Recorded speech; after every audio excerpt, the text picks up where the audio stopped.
Hello and welcome to this video. You've read the title and seen others like this, so you know what you're getting into.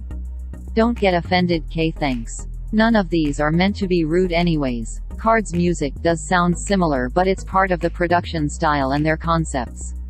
KARD are doing a lot for K-pop, and the members individually work really hard to make their concepts work and to avoid awkwardness. Yes, their music and choreo tend to repeat or can seem very similar, but that's their style and it isn't for everyone. Also, KARD is more than Matthew. OK, next.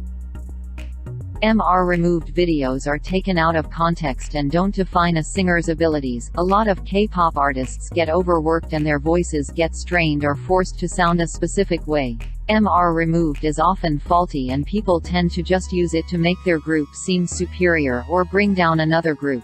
Listen to artists on different occasions and days. K-pop idols are human and they can't always be perfect. Also, stop saying our fav is superior just because they don't always lip-sync. Some music shows literally don't allow artists to sing live, and sometimes the company doesn't either. Jonghan Pretty U era. If Ace were a bigger boy group, or if another big boy group performed their songs, then they would have been hits, especially because of the choreo and stage presence. At y'all thirsty hard stands. Ace are extremely good at what they do, and I think their company needs to up their promotion because they seem to not be doing too much for the boys. KON are extremely talented and work hard, but I don't think they're going to take off because of the lack of promotion, but also because I don't think that they're anything new in K-pop. It's nice to see a female duo, but duos rarely take off and often there is unnecessary drama as well. But please do check out their music and covers because both girls are so talented. Similar to the last point, if Kristen V's song Get It was performed by a bigger girl group, it would have been even bigger than it was because it was a good song. That song was perfect for those members, and the only reason that it didn't do overly well is because Pledis can't get their head out of 17's ass and doesn't know how to promote girl groups. On a similar note, I think that Kristen V was an attempt by Pledis to throw the popular members together and see if it would work, only to later on drop Kristen and keep the sub-unit. I need to talk about Kristen again because they are my top girl group. I said earlier that Pledis has their head up 17's ass, and I stand by that. They're milking 17 when they literally have Kristen, who had and still have so much potential. Kristen could have made for Rookie of the Year if Pledis actually worked with them. The Kyla thing is stupid and I'm mad at Pledis for not being stronger and dealing with nets better, but the truth is, if Kristen don't have a comeback in 2019, then I don't think they'll be able to ever come back again. Also, even though I bias Kyla, I think that a comeback without her is better than no comeback at all. I see a lot of talk about underground artists or K-hip-hop artists that deserve more, so I'm going to give you a couple as well because holy shit, these guys are so good and nice to listen to. 난 어설픈 말짱 나를 좀 해보려다가 어느새 잠든 너의 얼굴이 Close your eyes, take my time. Let's remember this moment, slow down.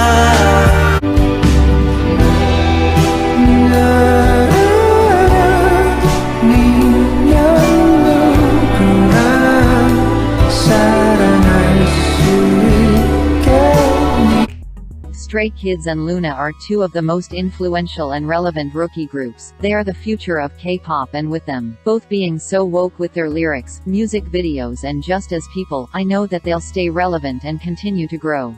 Stream Butterfly and Elevator. People need to stop saying that the only reason that 17 and NCT have really powerful performances is because they have a lot of members. That's dumb. Even subunits are powerful on stage, and that's because they're all really good dancers. Stop trying to come up with excuses because you can't handle a group with that much stage presence. Also, a lot of groups have members which lack in stage presence, which is okay because they can't be amazing at everything, but all 21 members of NCT and 13 members of 17 have overflowing stage presence. Speaking of NCT, I understand why the 21 members and growing concept is scary, but you don't have to stan all of them. For the longest time I was a Johnny stan and only listened to NCT 127 songs, but then the more I listened to them and watched them, the more I grew to love the whole group. If you only like one unit, then only stan one unit. That's the point of having the units. Just don't trash the other units for no reason. Also, you don't have to stan every member of a group. Solo stanning is okay as long as you're respectful and don't get involved in matters you know nothing about. Also it's okay to like a group and not know the members or stan, just listen to their music. You don't have to overcomplicate things. The self-producing title does add to an artist. I'm sorry. I understand that not all idols are given the opportunity to produce their own music, but I think that artists like 17, Stray Kids, Yeri, BTS and more deserve the hype for writing and producing their own songs. I'm so happy Yeri finally got to write her own song because girly really deserves it. I'm not saying idols that don't self-produce aren't as good or anything like that. I'm just saying that those who do deserve to be hyped for it. So far all the debuts of 2019 have been kind of disappointing. I'm sorry. TXT and ITZY were okay. I liked Crown, but Dalla Dalla is still growing on me. But we have to admit that they blew up fast mainly because of their brother/sister groups. But I do admire the difference in styles between them and their company's other groups. Anyways, Everglow had a really good song, although it did feel like a comeback song, but it was good. Anyways, thank you for watching if you had, and feel free to come for me in the comments. Please be mature and understand that these are just my opinions and that you don't have to share them. Also stan 17. Okay, good night.